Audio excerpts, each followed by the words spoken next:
Hi, I'm going to read to you from our Palace Wagon family the story of the Donna Reed party. Um, so we stopped off with, "We'll have to wait for the weather to clear," Mr. Breen declared hopefully. "The snow is bound to melt soon. Meantime, there's a cabin." "It won't house all of us," Billy Graves interrupted. So this cabin that they find has an interesting story to it. So there were several people up in the mountains. There were a group of people called the Murphy Schallenberger Party, and they were crossing the mountains. And one of them, a young man named Moses Schallenberger, broke his leg, and really severe break, and he was unable to walk. And so what they did is they built him a cabin because snow was starting to fall. So they built him a cabin, a really nice, good, well built cabin. And then they hunted for food and filled the cabin with food for him. They also left him like all the supplies that they couldn't carry over the mountains. So they left him a lot of food. So his whole cabin was full of food. And he spent the whole winter there. They left him because they knew they wouldn't survive with all of them. And so they left him behind because he couldn't walk. And then he eventually, when the snow melted and he could walk again, he eventually made his way out. So they're going to run into this cabin that was already built, this really nicely built cabin that already exists. And I think it was probably, I want to say 2 years. It happened a couple of years before they ran into it. It's not that old. The cabin was pretty new. The young man that stayed behind, his name was Moses Schallenberger, which is a pretty memorable name, Moses Schallenberger. So it was called the Murphy Schallenberger cabin. "Meantime, there's a cabin. It won't house all of us," Billy Graves interrupted. "How about it, Milt? Shall we build more cabins? We can do it if we all pitch in and work together. The snow can't be more than a foot deep back at the lake." The little boys were excited about building cabins, but Patty said, "I don't like going back," and Virginia agreed with her. With heavy hearts, they struggled through the drifts. It was downhill all the way, and yet it took them most of the day to reach the cabin. "How did it get here?" Virginia asked. "Who lived in it?" "The Murphy Schallenberger party built it," Lem Murphy remembered from the talk back at Fort Bridger. "It's a different family of Murphys," he added. "No relation to us. They're probably safe in California." "We're in California now, Lem," his brother-in-law reminded him. "We are." This was a general exclamation. "So this is Hastings' land of eternal summer where it never snows," Milt Elliott said bitterly. "We should have pushed ahead, like those other Murphys," Lem said. "They left a boy behind to guard the supplies they couldn't carry over the mountains." They also left him behind because he couldn't walk, right? I think they would have taken him, but they also couldn't carry him. So they just left him, and they left him with a whole bunch of food, and he was fine. Further talk brought out the fact that there were several young men in the Murphy Schallenberger party. Virginia wondered if she would ever meet them. She had looked forward to the young men she would meet in California, secretly hoping her own Prince Charming would be one of them. Now the promised land of eternal summer seemed to be getting farther away instead of nearer. She hadn't wanted to go back to the cabin, and she cared still less about staying there. "I pity that boy who stayed all winter to guard the supplies. Does anybody know his name?" she asked. "It was Moses Schallenberger," Mr. Breen remembered. "He lived through the winter, so I expect we can with the help of Almighty God." "He had enough food to last him. We don't," Milt Elliott said shortly. "Yes, and I hear he had an Indian helper with the name of Truckee," Bayless Williams added. "Everything hereabouts is named after him." "We have 2 helpers," Patty spoke up. Although he could not speak a word of English, Salvador had become her friend and protector. "They are called vaqueros, not helpers," she was told. The Indians were named Luis and Salvador in Spanish, the language generally spoken in California.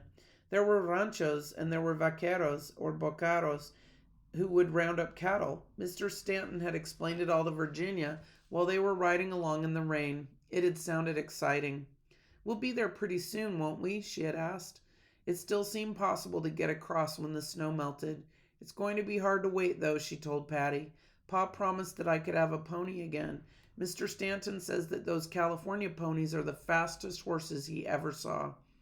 The way the Indians ride them and throw the riata is really something to watch.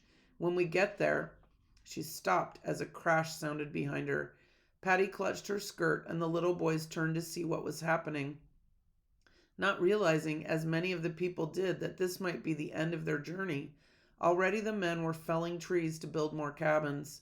The snow was still coming down, but here at the lake it was dripping from the sky like tears and melting as it fell. The next chapter is called The Forlorn Hope. The snowstorm that had begun at the end of October lasted until the 11th of November. It was a freak storm, for surely no one could have predicted such an early snow. The rain that fell with it wet the men to the skin as they worked building the cabins. Some of them caught cold, but chills and fever didn't stop them. "We have to have shelter," they insisted. Billy Graves had been right about the cabin built by the Murphy-Schallenberger party. It was too small to house more than one family. The Breens had already taken possession of it, but they let the Reeds and some of the others in to keep dry while the new cabins went up. Keseberg, with some of the help from his teamster, Dutch Charlie, erected a brush shed at the west end of the ready-made Breen cabin. Mr. Eddy and Mrs. Murphy's son-in-law, George Foster, built nearer the lake, with a big rock serving as one wall of their cabin and making the back for their fireplace. So if you go to the slideshow, there's a little map of where all the cabins were located. Here the Murphys and the Eddy families would live together as long as the food held out. Nobody dared to think of what might happen when it was gone. Only the Breens seemed satisfied with the idea of staying at the lake all winter. They spoke of killing their cattle and preserving the meat in the snow. "That's a good idea," approved the others, "but first we have to find them." Many of the oxen had disappeared, packs and all, and were now lost in the snowdrifts. Nobody knew where. Mrs. Breen and the boys had rounded up most of theirs. Some were immediately slaughtered for beef, as were the few lean cattle belonging to the Graves and the Murphy families. There were no milk cows among them. Mr. Eddy had only one ox, and the Reeds hadn't a single animal left out of the fine herd that had started with them across the plains. Food for them would be a real problem. So remember, when they lost their wagons, they lost the ability to carry their food supply. And so they don't really have any food, or very much. "There isn't the first thing to eat," Virginia said to her mother. "How can Eliza cook for us when there's nothing to cook? Can we buy something from somebody?" There was little enough to buy, Mrs. Reed explained, with only promises for payment. She did make a deal with Mrs. Graves, promising 2 beef cattle for every one that was slaughtered and used for food. "We'll pay you when we get to Sutter's Fort. My husband is there now," she explained. "He may be on his way to meet us with food for the whole company. We will see that you are repaid." "Very well," Mrs. Graves agreed. "We'll kill the cattle and use the hides for a roof." So on all of the cabins, instead of building roofs on the cabins, they just put cowhides on the top. And also they took their covered wagon covers and they wrapped them, so they became the roof of their cabin. What's going to happen is the cabins are going to get completely covered in snow. So they're going to be buried in the snow. So they're not going to be able to go out the doors. The only way they can get out of the cabins is to climb up out of the roof of the cabin. So it was kind of important that they had a roof that they could pull back that was made out of fabric or made out of cowhide, and not a hard log roof, because the snow is going to get so deep that their cabins are going to be covered. Let's see. Virginia could hardly believe her ears when she heard Milt and Bayless agree to this strange proposal. They were both dog-tired. This would save them a little work, and one wall could serve for both shanties. Mrs. Reed and her family, Milt, Eliza, Bayless, Mr. Stanton, and the 2 Indians, Mrs. McCutcheon and her baby, as well as all the Graveses, were supposed to live under the same roof. It may work for a little while, Patty said hopefully. She and Nancy Graves were good friends again. Even Mrs. Graves appeared to be friendly. She thinks that Pa will come. That's why she's being so nice to us, declared Virginia. Every day the children watched for him, and every day it either snowed or rained. Patty and Nancy played lady, dipping up snow in the dainty porcelain cups the Reed family had brought all the way from Illinois in their flour barrel. It tastes good, Nancy said, but I wish we had some sugar to go on it. Do you have any sugar to spare, Patty? Just pretend sugar, she said. If you sprinkle it on this way, and she made the motion of sprinkling something from a dainty glass salt cellar, the snow tastes just like custard. Will you have some custard with us, Virginia? No, thank you, Virginia replied. I don't feel like playing. So this is them. Oops. This is them having little cups, pretend cups of custard. It's really just snow.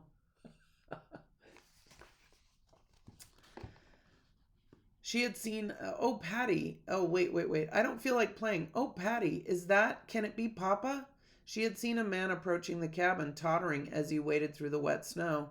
It was not Mr. Reed as they had first thought. The man turned out to be John Denton, coming up from the Donner camp.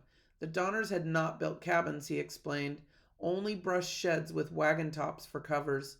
Their camp was 5 miles below in Alder Creek Valley.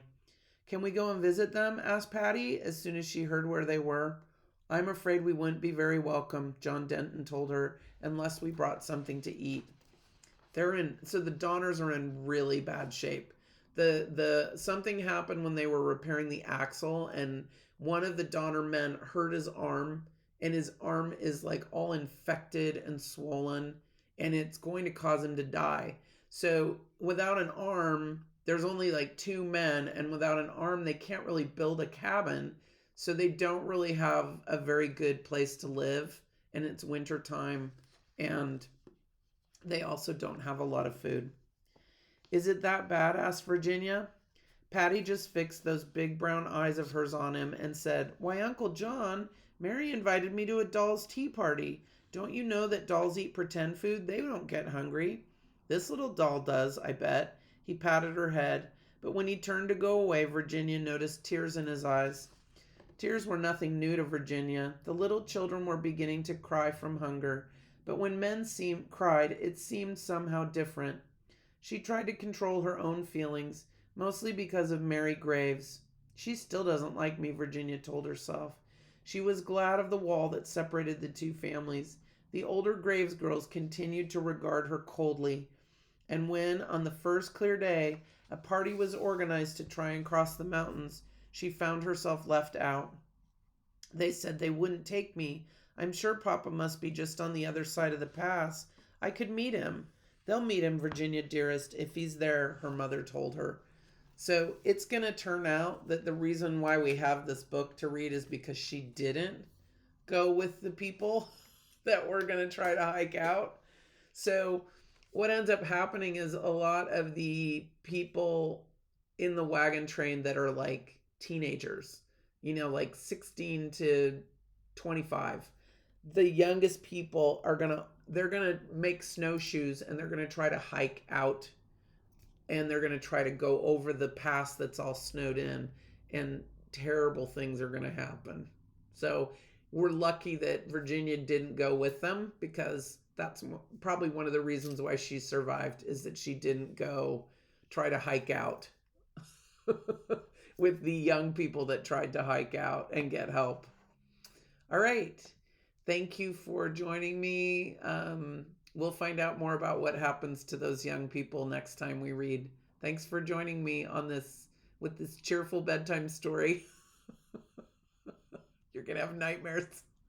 All right. I will talk to you later.